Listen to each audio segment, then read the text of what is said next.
The Coyote Twin, Vermilion's downtown theater. Providing entertainment Thursdays through Sundays.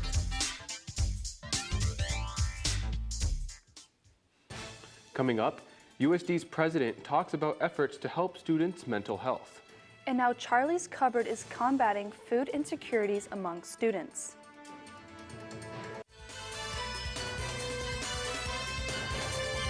Live from the Al Newharth Media Center, this is Coyote News. The time now is 5 o'clock. I'm Michael Stake. And I'm Hannah Gokenauer.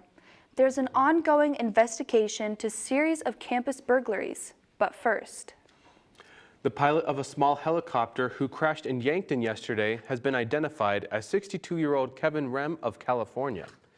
The Federal Aviation Administration says the AG-915 Spartan helicopter went down around 10:30 in the morning west of Yankton. Officials say only the pilot was on board. Yankton Assistant Fire Chief Larry Nichols says the aircraft was destroyed on impact. The FAA and the National Transportation Safety Board have been called to investigate. The state of South Dakota announced earlier today that the minimum wage will increase from $9.95 an hour to $10.80 an hour. This will take effect January 1st, 2023. The hourly minimum wage for tipped employees will be $5.40 an hour. the University Police Department is investigating a series of campus burglaries. On Monday, the university sent out a campus-wide alert saying a student reported a break in their dorm room in Richardson Hall. The total value of property stolen is about $300. This is the second alert in the past week. The first burglary happened in Burgess Hall with an approximate total loss of over $200. UPD Chief of Police Bryant Jackson says burglary is a felony in the state of South Dakota, and theft is classified as a misdemeanor or felony based on the value of property stolen. He encourages everyone to secure their personal belongings and to lock their dorm, car, or apartment doors. President Sheila Gestring gave her State of the University address last week. Gestring focused on multiple topics, including the mental health of students. Even as we encourage our students to work hard, push the limits, and set new boundaries, we are aware that today's students face pressures that a generation prior did not. Mental health continues to be a serious concern for college students all across the country, and we know our students are not immune. USD continues to invest in the mental and emotional wellness of our students and recently added another counselor position to the USD Student Counseling Center. We have trained 62 new student mentors for the Question, Persuade, Refer, or QPR program, an industry-leading suicide prevention program aimed at educating faculty, staff, and students about suicide warning signs. And while we know we cannot completely prevent or eliminate mental health struggles for all of our students, we are highly focused on identifying students who may be at risk and providing them the tools they need to overcome these struggles with professional assistance. The president also says the university is focusing on students experiencing food insecurity. Charlie's Cupboard is a part of the effort in helping those students. The cupboard is going into its third year of operation and is now open weekly. The city of Vermilion has purchased 3 tracts of land from the Stanley Prentice Munger Family Trust. The land is about 50 acres of property. It's located on the east of Sanford Street and north of Highway 50. City officials say the purchase of this land will provide multiple opportunities for the community to grow. Options the city is considering are a site for the new public safety center, park grounds, athletic fields, housing, and commercial lots. The Varsity Pub is being inducted into the South Dakota Rock and Roll Hall of Fame. The Vermilion Pub first opened in 1920, and the ownership of the bar has changed multiple times. A previous owner says the bar has kept the same feel, even with some small changes. On Saturday, 16 other bands, musicians, venues, and individuals were also inducted into the Hall of Fame. Coming up, a new after-school program hopes to help busy parents. In a world where embracing your identity is a privilege not usually given to the members of the LGBTQIA+ community, the University of South Dakota Spectrum provides community and education for young queer scholars. Sexuality and identity are defined on spectrums, and having a community of open-minded, inclusive peers provides safety. Spectrum is one reason all Coyotes can call the University of South Dakota their home.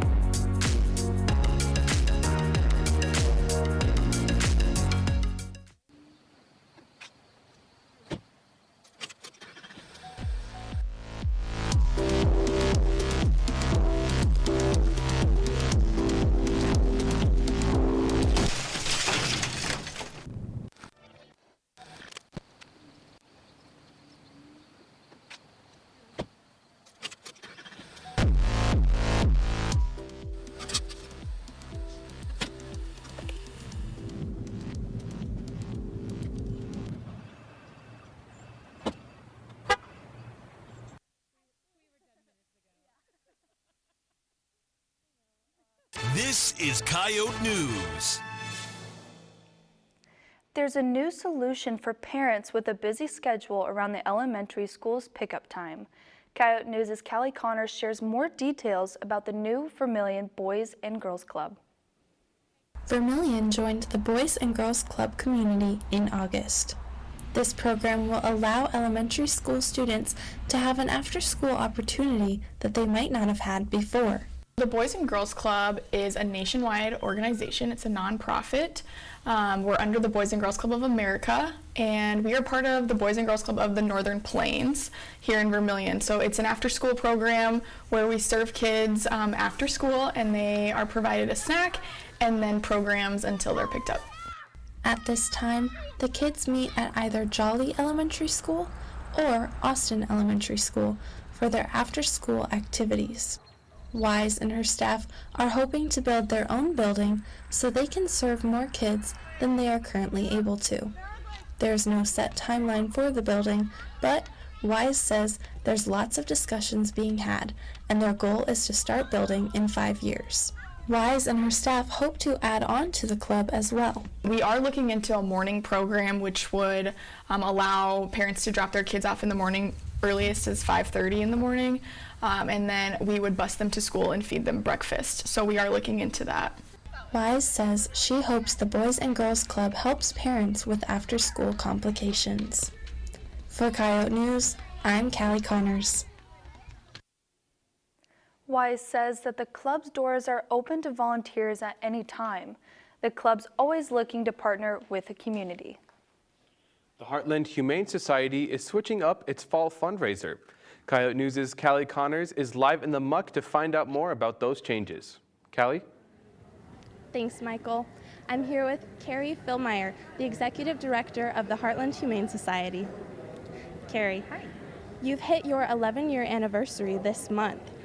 What has been the most rewarding part of your career at the Humane Society? Oh, that's a great question. I think it's just been helping people, both Vermilion community, Yankton. We really cover about 14 counties in southeast South Dakota and Nebraska. So every day is a new challenge, and I love just being able to help someone in every way possible. The Humane Society's fall fundraiser is coming up this Saturday already, October 1st. In the past, it used to be Wine and Whiskers, but now it will be the Barktoberfest. So what caused that change? You know, we had to not go with an event for 2 years because of the pandemic, and I think there was just some interest in taking a different approach. It was a costly event prior to this, so it cost probably about $100 to attend, and we wanted to be able to open it to different age groups, children with families, being able to come in and really just celebrate pet education and pet welfare. What do you have planned for Barktoberfest? Yeah, real laid back, kind of a meet and greet open atmosphere. You can come at any time from 4 to 7, and we'll have some food trucks in the parking lot. Inside, we're going to play some trivia games, actually have a coloring contest for adults and youth, live music on the patio, and then we're going to showcase our giant live our online auction. We'll kick off at 4 o'clock that day. We'll be selling things, taking bids all the way till the following Friday, so you'll get a chance to kind of see and touch some of those packages. Do people just show up to the event, or is there some kind of process beforehand for attending? Yeah, we were asking for some RSVPs, but I think at this point in the game is just show up on Saturday. Everyone's welcome. The doors will be open 4 to 7. You can come early or late. Does the Humane Society have any other events planned for this year or the near future? This is our big fundraiser and our only kind of bigger fundraiser that we do annually. Of course, we have a small community events. We are over here in Vermilion with a microchip clinic coming up in October and some just socialization events. Carrie, thank you so much for being here today. Thank you. Live in the Muck for Coyote News, I'm Callie Connors. Thanks, Callie. Barktoberfest will be on Saturday at Ben Brew Station in Yankton from 4 to 7. South Dakota livestock may be at risk after anthrax was found in a herd in the western part of the state. This comes from a press release from the South Dakota Animal Industry Board confirming the disease was discovered in several deceased cows in Meade County. Anthrax is a disease that can quickly spread across livestock. Cattle that catch the disease may die suddenly with little to no visible symptoms. The USD Symphony Orchestra earned second place in the 2022 American Prize in Orchestral Performance. The competition is the nation's most comprehensive series of contests in performing arts. Orchestra director Louise Viquez submitted works recorded by the group over the past 2 years. This includes music composed by Eddie Mora. The orchestra was nominated for this music in the 23rd Latin Grammys. Next year, a Professional Rodeo Cowboys Association event will be coming to the Denny Sanford Premier Center in Sioux Falls. It was announced on Monday that the event center will be the host of the 2023 Cinch Playoffs. This will be a 3-day event that showcases barrel racing, steer wrestling, bareback riding, roping, and bull riding. 12 contestants will compete in each category for a chance at the Governor's Cup and a cash prize of $1 million. The top 15 athletes will then go on to compete in the Wrangler National Finals Rodeo. The Cinch Playoffs will be held from September 28th to 30th, 2023. USD Athletics has created The Den. It is a marketplace that will maximize name, image, and likeness support for Coyote student athletes. The Den allows fans, brands, and supporters to connect directly with the athletes. It also provides the opportunity for athletes to browse brands and apply to collaborate with those companies. About 100 Coyote athletes have a profile on The Den. And coming up in Coyote sports, the women's basketball team releases its fall schedule. And USD lost to the Bison last night. Hear all about it next on Coyote Sports.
This is Coyote News. The volleyball team's win streak comes to a close in Fargo. And fall ball is a hit with the softball team. This is Coyote Sports. I'm Landon DeBoer. And I'm Carly Phillips. The Coyote volleyball team will battle SDSU in Brookings on Saturday after losing to the North Dakota State Bison last night in 5 sets. The loss snapped a 13-game win streak for the Coyotes. In the matchup with the Bison, Elizabeth Junkie put up 39 total kills, a Summit League record for kills in a match. But it still wasn't enough as NDSU was able to pull ahead in the 5th set, winning the decider 15-11. During the past week, the story was different as the Coyotes won their first 2 Summit League games of the season, beating Omaha in 5 sets and defeating Denver in 4. Like the volleyball team, the football team will take on in-state rival SDSU next, but they'll have extra time to prepare during their bye week. They'll try to flip the script after losing to the #1 ranked North Dakota State Bison last weekend. The Bison would take a 10-3 lead late into the first half, but the Coyotes would respond as Travis Tice punches in a 2-yard touchdown run, tying up the game. The ensuing possession, Brock Mogensen forces an NDSU fumble that the Coyotes are able to quickly jump on and recover. Just seconds later, the prime field position led to a quick strike on offense as Carson Camp finds Wesley Eliador for the 28-yard touchdown pass. The score would put the Coyotes up 17-10 going into half, but a strong 24-point second half by NDSU prevented the upset. The Bison take the win 34-17. The women's basketball team released their schedule earlier this month. Live in the Muck is Coyote News' Sydney Funderman to tell us more. Sydney? Thanks, Landon. I'm here with Coach Kayla Carius, who has taken over as the women's basketball head coach, also known as Coach K. So how does your non-conference schedule prepare you for the Summit League this season? Well, we definitely have a lot of challenges on our non-conference schedule. Certainly we have a new team, a lot of new faces, and I wanted to have a balance of great competition, some great home games for our fans, as well as a couple challenges for us to go on the road and have to really stick together in tough atmospheres. Don Plitzwaite brought the team a lot of success last season. How do you plan on to follow this up? Well, we certainly are a new team. You know, they have had tremendous success here in the past. Really, if you look at the past 10 years, it's really grown and grown and taken these steps every year. And we are really proud of the tradition and the success that's been here in the past, full well knowing we're a new group and we have a lot of new faces and new leadership. So it's important to us to really carve our own path, and we've been talking a lot about that. So to continue the culture and the standards that we have here, at the same time taking on our own personality. Is there a certain matchup you're most excited for this season? I've gotten this question a lot, and I really think it's going to be the first game. It's what I'm most excited for, and I think throughout the whole season it's always going to be the next one. I think there's a lot of fun ones that our fans probably have circled on their calendars, and all the power to them. I think that's fantastic. There's certainly a lot of in-region matchups that are really intriguing for people, but we just can't wait to get out there and get started. There's pretty much a whole new coaching staff this season. How have you guys been preparing and working together for this? Well, we've really had an important summer together. So we got everybody here by May, and then we had a chance to hit the recruiting trail this summer and then spend a lot of time with our team. We had an incredible opportunity to go to Greece on a foreign tour, and that allowed our team to have a lot more practices together, which just meant more time to build relationships, to get together on the court. And then when you travel together, you really bond and develop those relationships too. So yes, all new faces, but now I feel like we've developed a really good foundation that we're headed into the season and excited for. And finally, yesterday marked your guys' first season practice. How do you feel now that you're back with the team all together? Well, it's really great to all be back in the gym at the same time. We went through this period when we got back from Greece and taking a little time off and then easing back into some individual and some skill workouts, which I think are really important too. But there's a whole new energy when you get back together in the gym and you're all there. You've got all of our coaches and some managers, and there's just so much energy. And everybody's excited. It feels like the start of a new school year. Some people compare it to Christmas, however you want to look at it. I just think it's a lot of great energy, and now we're excited because the season is really close and it's in sight. Thank you so much for your time, Coach K. Yeah, thank you so much. Go Yotes. Live in the Muck for Coyote Sports, I'm Sydney Funderman. Thanks, Sydney. The season opener for the women's basketball team is an exhibition against the South Dakota School of Mines on November 1st. The Coyote softball team is back on the diamond for 7 fall games. The team took on the Midland Warriors last Sunday.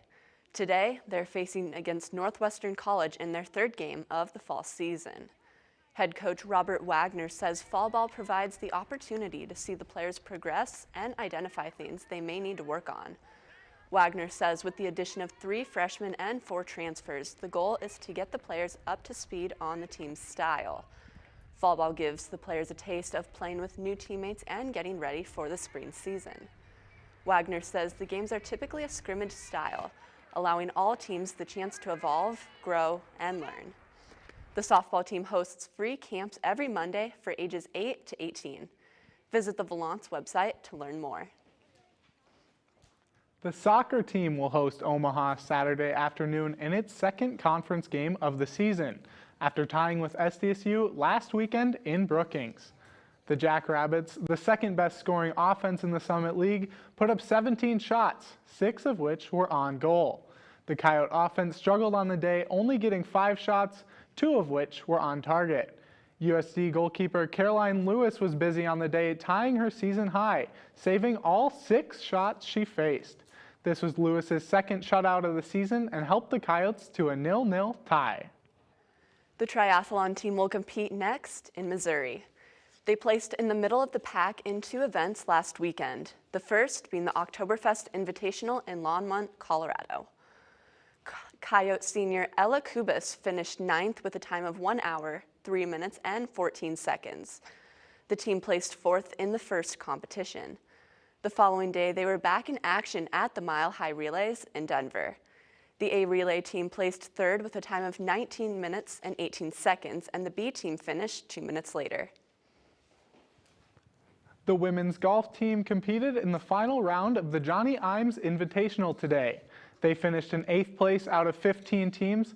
Their top finisher was Katie Nicola, who finished the tournament 6 over par. The men's golf team will hit the links at the Big O Classic in Elkhorn, Nebraska on Monday, after finishing 8th yesterday at the Zach Johnson Invite. Bryce Hammer and Logan Hammock were UST's top 2 finishers, tying for 36 at the event. That's it for Coyote Sports. When we return, learn what students enjoy most about fall. Stay with us.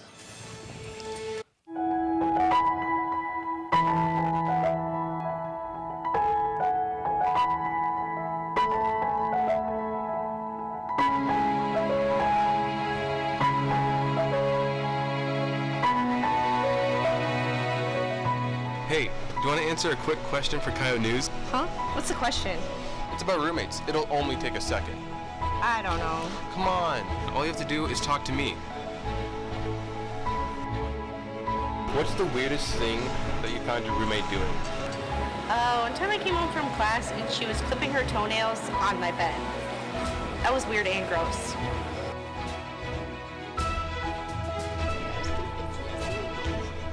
Hey, look, it's you. That was weird and gross. No way.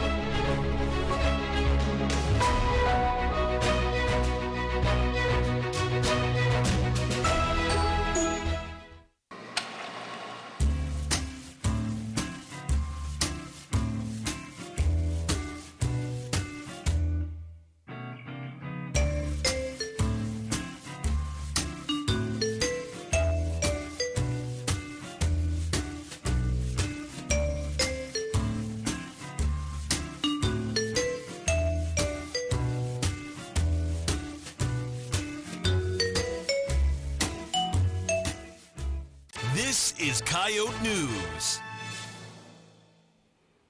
Since the weather is in the 70s this week, it's starting to feel like fall. Michael, do you think it's like fall right now? I'm starting to feel it. I got my jackets out a few days ago and I'm smiling. What about you? Oh, I already got the flannels out from the winter clothes. I am ready for fall. This week, we asked students what their favorite thing about fall is. Here's what they had to say. My favorite thing about fall would have to be just the scenery, you know, looking at all the colors and the leaves falling, and of course the weather, you know, it's not too hot, but it's also not too cold, you know. Oh man, I love sweater weather. I absolutely love wearing sweaters and finding different outfits that go with them just because I love the bulky feel and just, oh, it's so toasty, it's great. Probably being able to go outside and not start sweating immediately. The food, because everything is like, it always smells good because it's always like pumpkin or cinnamon or like apple, and that's like my favorite. I would definitely have to say Halloween because I really love scary movies and I love getting to dress up. I'd say the weather because it's nice out and I love the smell of fall candles, so I always get a lot of fall candles at Bath and Body Works. Football season, because I play football. Probably the vibe. Yeah, like the changing colors of the trees. I don't know if I really like fall. It gets colder, you know, winter's coming. I'd rather it be summer. Halloween, because I can easily scare children without any moral consequences. My favorite thing about fall is definitely the food. I like pumpkin pie. Flannels, because they go with everything. It's a time where everybody comes back to school at USD and we all have fun here. Michael, what's your favorite thing about fall? I think my favorite thing besides my epic jackets is having my mom's famous chili. What about you? I would have to say Halloween and spooky season. It's my favorite time. According to the National Institute of Mental Health, 1 out of 5 U.S. adults live with a mental illness. Student Government Association's President Caleb Weiland and Vice President Regan Kahlberg began conversations about implementing mental health days last year. We asked our Twitter followers if they thought students should be able to use a mental health day. And most of our followers voted yes. Pick up a copy of the Volant to find out the next steps the proposal leads to go through. And follow our Twitter page at USD Coyote News to take part in our weekly polls. A North Dakota woman is facing charges after bringing a wild raccoon into a bar.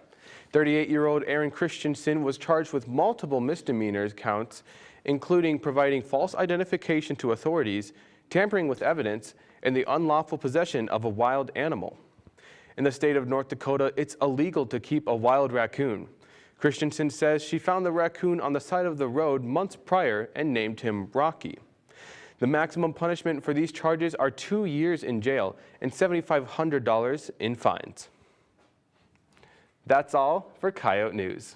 Pick up a copy of the Volant's issue to find out why USD is nominated for an Upper Midwest Emmy Award. Listen to 91.1 for news updates throughout the week and for coverage of your USD sports.